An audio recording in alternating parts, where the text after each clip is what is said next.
أعوذ بالله من الشيطان الرجيم. بسم الله الرحمن الرحيم. هل أتاك حديث الغاشية؟ وجوه يومئذ خاشعة عاملة ناصبة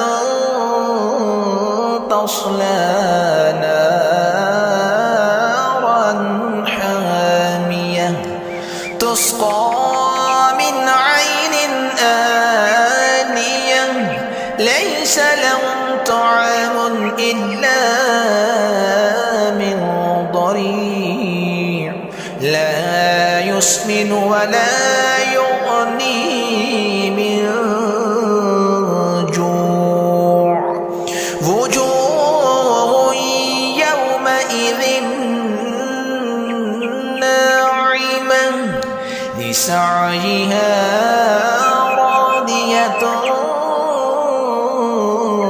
في جنة عالية لا تسمع فيها لاغية فيها عين جارية فيها سرر مرفوعة وأكواب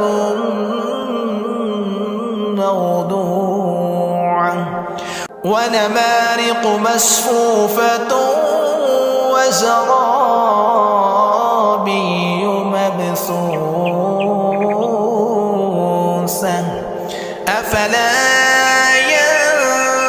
ينظرون إلى الإبل كيف خلقت وإلى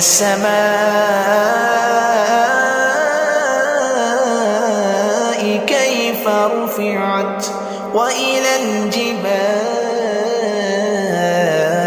كيف نصبت وإلى الأرض كيف سطحت فذكر إنما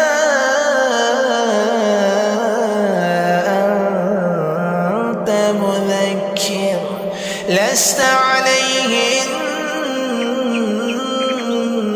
بمسيطر إلا من تولى وكفر فيعذبه الله العذاب الأكبر إن إلينا